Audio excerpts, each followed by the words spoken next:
What is going on, YouTube? This is the Minivet from Wingsland. I did have this battery on about 2 to 3 minutes in the house, just screwing around with it, so you can add that time to the final time here. You want to turn your controller on. You want to push the battery inside of this. As you can see, the propellers do a little shifting. It makes a little bit of noise. And then what we are going to do here, we are going to move this toggle up and down 5 times. On the 5th time, you want to enter that toggle into the center position.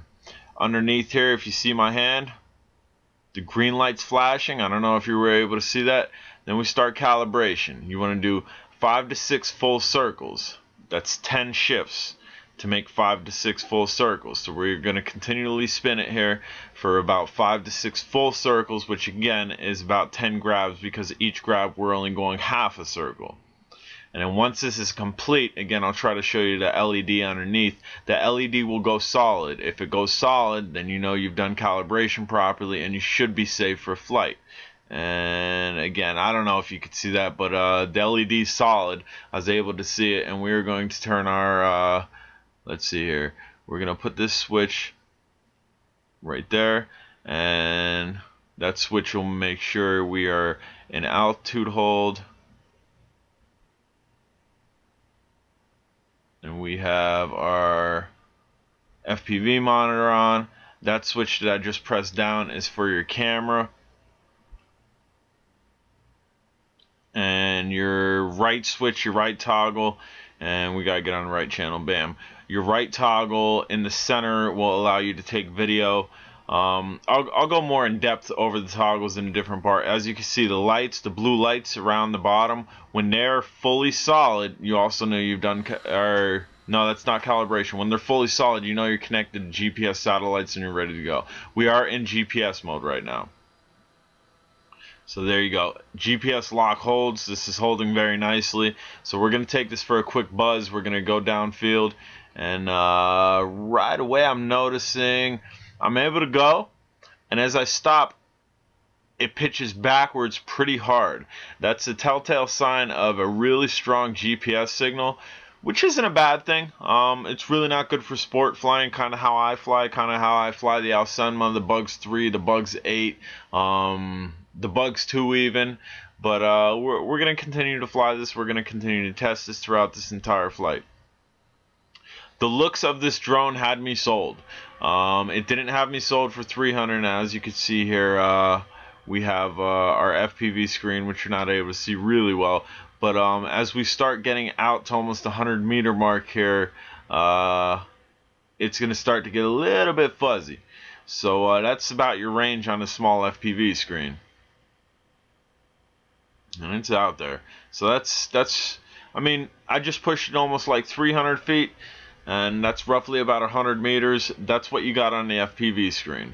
We will do an altitude punch straight up and see how that goes. See if the distance is any better or any worse as far as visual perception on the FPV screen. If it's going to get fuzzy around the 100-meter mark, or if it's going to continue to go up because we're right on top of ourselves. But we'll test that then. As you can see, as I'm bringing this towards myself, see it pitching backwards? It wants to maintain at the spot. That's really, really strong GPS. So we're going to go ahead and set it down here, and I'm going to take it out of GPS because I'd like to fly it a little more sportier without so much grab.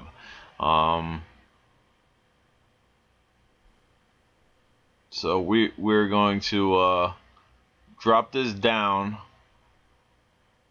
and all the way up, and this button I'm pressing on the right, not the button toggle, that's for the camera. On the left toggle, left bottom toggle, all the way up is for GPS. Down in the center is for your non-GPS, and then we're gonna fly this and see how that goes.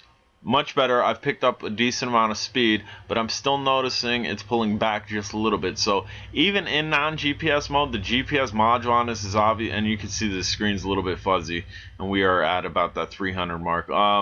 even in non-GPS mode on this, the GPS is still grabbing, so that tells you how strong the GPS is. It's not completely shutting it down. There is still some type of assist with it, so you're not going to be sport flying this. Although I've tried to sport fly this, I do have a video on YouTube already of the footage from me trying to sport fly this and flying it straight out and back, and then also an altitude climb with it. So if you want to check that out, maybe I'll put the link for that down below. That way you can just click on it and check out the video quality. I did integrate video with this towards the end of this video. The beginning of this video, I just really wanted to show you how this flies, what I'm perceiving it as flying, and I'm chalking this drone up. This is a heavier drone too. It has a decent amount of weight. I'm chalking this drone up to a video drone. This is not, again, this is really not going to be a speed breaker. As it starts going and as you pitch forward, it does gain a decent amount of speed, and I'm not sure what type of speed it's hitting, but it's definitely getting up high range and speed. But you don't have extremely precise turning and extremely precise stops. So again, this I'm perceiving as a video drone. The Phantom 3, you have both worlds. You have a dope video drone, and as long as you're not worried about stress cracks, you can fly it to the point where it's almost a sport flyer because it can handle it. The Alcenma is kind of along those same lines again, but the Alcenma, even, you could turn off altitude hold, you could turn off GPS. This, you could only turn off the GPS. The barometer on it's still on constantly, and you still have altitude hold. So keep that aware. As far as range goes, I'm not pushing the range. I just about smoked that tree behind me because I tried to make a tight bank, and like I told you, just really can't make those tight banks like your Alcenma and like your Phantom can. Not knocking it. Again, I paid $200 for this, so $200 versus a $500 Phantom, you really can't compare it. Although you can compare this with the Alcenma, but again, the Alcenma really didn't come with as great as a gimbal as this did. It kind of came with the brush servo gimbal, which is basically junk. I mean, you could get some alright stuff on it, but it's basically junk. I'm trying to hold up the FPV monitor here for you, that way you can see what's going on and what it's seeing. I guess I'll try to integrate that a little bit better in another flight. It's really bright out right now, so that didn't work really as planned. But we are climbing here, and as you keep an eye on that FPV monitor, once you start seeing it fuzz out, that's our 100-meter mark, which is equivalent of almost 300 some odd feet. And again, this climb here is on YouTube. There you go. You start seeing the screen kind of get fuzzy and whatnot. That's about right over the 300 foot mark, right over the 100-meter mark. That's where your transmission starts getting a little bit fuzzy. So be aware of that. If you are flying FPV just by this screen, you need to be aware of that. I'm sure if you have Fat Shark goggles on, or if you have a better FPV monitor with an antenna actually on the outside of it, you're probably going to get better range with this via FPV. I'm sure the drone is sending out enough signal. I'm thinking it's just this FPV monitor, the tiny little FPV monitor that they've given to us, that is not shooting out hardly anything. Good thing about the FPV monitor, it does give you a lot of information, display information on it. It is telling you how many meters away from yourself you are. It is showing you if you're recording. It is showing you how many satellites you're connected to. It does show you when there's no satellites connected, and it also shows you the voltage for the drone. I'm almost sure upper right hand corner, and it'll also let you know when the voltage on the FPV screen is going by like a little circle with a slash through it, almost like a non-smoking sign without the cigarette in the middle of it. So it's definitely a good FPV screen, and the later models have come out with, I think, like almost a 5 or 6 inch FPV screen, which is much larger, and that's really what they should have did with this. But I guess they were cutting costs when they made this one, or they thought it looked cool and figured more want to be concentrated on the drone, or they knew this was a video drone where bam, look at that, that's so cool. The profile on this is ridiculous cool. Figured it's definitely going to be a video drone, so you're not going to need to really fly FPV with this, so to say, but maybe canvas a building or canvas a general area, and that'll give you just enough to see what you're video recording. So that's my perception of why they would put such a small FPV screen. I have toy grade drones that I've paid well under $100 for that have larger FPV screens than this that are 5.8 gigahertz. So slight downfall on it. The fact that this is really not a sport flyer, although you can see I'm zooming with it, that's really not a downfall for me, because again, I have sport flyers. I have drones that I like to fly fast. I have drones that I like to speed around with, kick around with.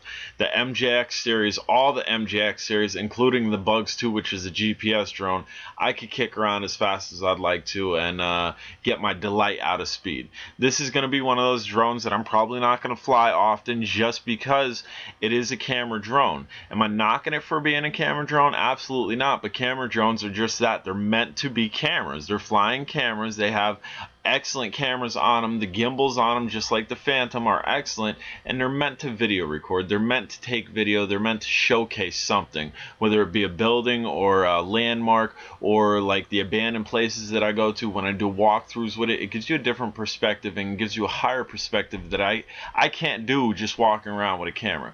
That's what I generally use these for. Here's a good look at the gimbal. We're going to kind of go down this path here. As you can see, if you are pitching hard, if you're pitching down, you are going to see your propellers and you are going to see your front LEDs, and bam. Hard bank turning, your gimbal does not compensate quickly. It's kind of shifting to the right and jolting downwards, and bam, we did it again. Kind of jumps downward. That's the only downfall on this gimbal. A gimbal, you should not see any pitching whatsoever. But again, this isn't really meant for sport flying, so if you're sport flying it, the gimbal's, hey, I'm a camera gimbal here. What are you doing? Kind of being shocked and dumbfounded a little bit, because it probably was not designed to sport fly. It probably was not designed to bank turn just the way that I did. That's a heavy speed bank turn that I just did, and the gimbal itself, again, is turning and trying to compensate, and his nose is completely down and I'm at a hard angle. It's also trying to compensate for that, and it takes a little bit of time, as you've seen. So again, FPV screen, a little bit of a downfall, and the gimbal, I don't know, the gimbal not being able to compensate on a hard bank turn, that's up to you. For me, I'm good with that. I've learned this isn't a sport flyer. I'm not going to sport fly. I'm going to use this just like I use the Phantom, and use it as a camera drone. As you can see, the quality when we are not sport flying, when we are just going up for aerials, when we are just chilling, the quality on this is very nice.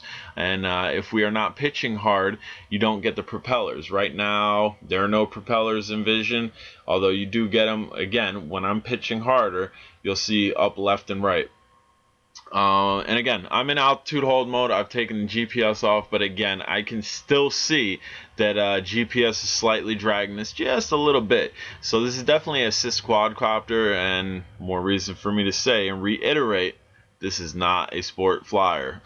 The GPS is too strong for this to be a sport flyer, and the yaw rate on this is not that great that you're going to be able to make those bank turns like I almost hit the tree in the beginning of this when I flew way past myself and decided to turn around.